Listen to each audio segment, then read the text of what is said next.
ভুল করে একটা শুটকির ভুনা বানিয়েছিলাম আর এটা খেতে এত মজার হয়েছিল যে দুজনের মধ্যে কাড়াকাড়ি তো লাগছেই, সাথে এই একটা শুটকির ভুনা দিয়ে পুরো পাতিলের ভাত খতম। আমার মনে হয় যে অনেক আপুরাই এটার সাথে রিলেট করতে পারবেন। আসসালামু আলাইকুম everyone, welcome back to my new video. কেমন আছেন আপনারা সবাই? আশা করছি আল্লাহর রহমতে অনেক অনেক ভালো আছেন।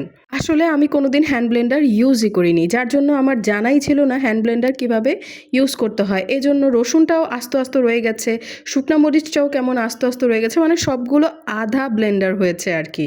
কি আর করব, এই আধা ব্লেন্ড হওয়া জিনিসগুলো নিয়ে আমি আর কি তেলের মধ্যে বাগার দিয়ে দিয়েছি। কিন্তু প্লেটে আসা পর্যন্ত আমাদের কোনো আইডিয়াই ছিল না যে এই ফ্লপ রেসিপিটা এত মজার রেসিপিতে রূপান্তরিত হবে। লিটারালি আমরা যখন মুখে নিয়েছি তখন জাস্ট অবাক হয়ে গেছি, এত মজার হয়েছে। এমন না যে বহুদিন পরে শুটকি দিয়ে খাচ্ছি, হঠাৎ করে খাওয়াতে এমন মজার লেগেছে। অথচ আমি কিছুদিন আগে আমার বাসার থেকে শুটকি দিয়ে ভাত খেয়ে আসছি, তাও আবার এই সেম লেভেলের ভুনা শুটকি দিয়ে। আর জানেন নতুন সংসারে কি হয়েছে আমার সাথে? চিংড়ি ভুনা করেছি, কি মজার চিংড়ি ভুনা! খুব গর্ব করে ফোন দিয়ে ভাবিদেরকে বলছিলাম। পরে দিয়ে ভাবিরা বলে যে মাথার সাইডের যে ময়লাটা থাকে ওটাকে ফেলে খেয়েছো?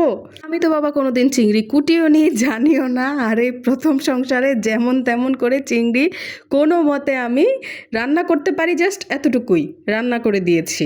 কিন্তু কুটার যে একটা সিস্টেম থাকে ওটা জানা দরকার, যে সেটা আমার জানার কোনোদিনও আমি প্রয়োজন বোধই করিনি।